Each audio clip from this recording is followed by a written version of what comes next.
আসসালামু আলাইকুম ওয়া রাহমাতুল্লাহ।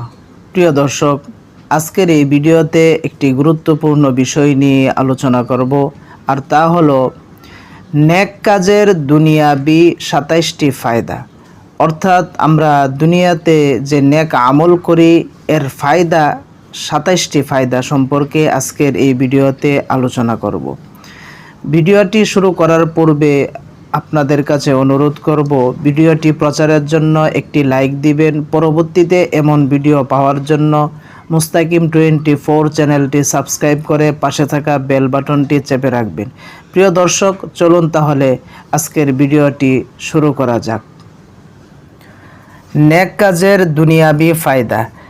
নেক কাজের ফায়দাসমূহ যেগুলো দুনিয়াতে পাওয়া যায়: এক, নেক কাজের দ্বারা দুনিয়াতে রিজিক বৃদ্ধি পায়। 2, ইলমে বরকত হয়। 3, কষ্ট ও পেরেশানি দূর হয়। 4, নেক মাকসুদগুলো সহজে পুরা হয়। 5, জিন্দিগিতে সুখ আসে। 6, রহমতের বৃষ্টি হয়। 7, বিভিন্ন বালা মুসিবত দূর হয়। 8, আল্লাহ তাআলা সাহায্যকারী হন। 9, নেক লোকদের দিলকে মজবুত রাখার জন্য ফেরেশতাদেরকে হুকুম করা হয়। 10, খাঁটি ইজ্জত পাওয়া যায়। 11, মর্যাদা বৃদ্ধি পায়। 12, মানুষের দিলের মধ্যে আমলকারীর প্রতি মহব্বত ঢেলে দেওয়া হয়। 13, কোরআন শরীফ রোগ মুক্তির ওসিলা হয়। 14, লোকসানের উত্তম বদলা পাওয়া যায়। 15, দিন দিন নিয়ামত সমূহ বাড়তে থাকে। 16, মাল দৌলত বাড়ে। 17, দিলে শান্তি আসে। 18, ভবিষ্যৎ বংশধরদের মধ্যে ফায়দা পৌঁছে। 19, জীবিত অবস্থায় গায়বী সুসংবাদ পাওয়া যায়। 20, মৃত্যুর সময় ফেরেশতারা সুসংবাদ শোনায়। 21, প্রয়োজনের সময় সাহায্য পাওয়া যায়, যেমন সালাতুল হাজত দ্বারা।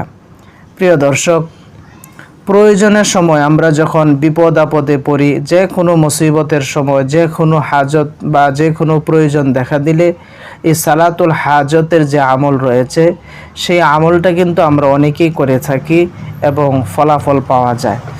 তো 21 নম্বর হলো প্রয়োজনের সময় সাহায্য পাওয়া যায়, যেমন সালাতুল হাজত দ্বারা। এই সালাতুল হাজত নামাজ আদায় করার পর যদি আমরা আল্লাহর কাছে সাহায্য চাই তাহলে আল্লাহ তাআলা সাহায্য করেন। 22, দিলের দ্বিধা দূর হয়, যেমন ইস্তেখারা নামাজের মাধ্যমে। 23, নেতৃত্ব স্থায়ী হয়। 24, আল্লাহ তাআলার গজব কমে যায়, যেমন দান খয়রাত করলে।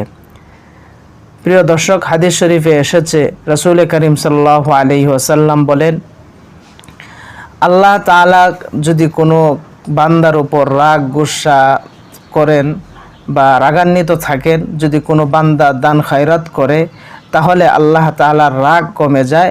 আল্লাহ তাআলা সেই বান্দার প্রতি আবার রহমতের দৃষ্টি দেন।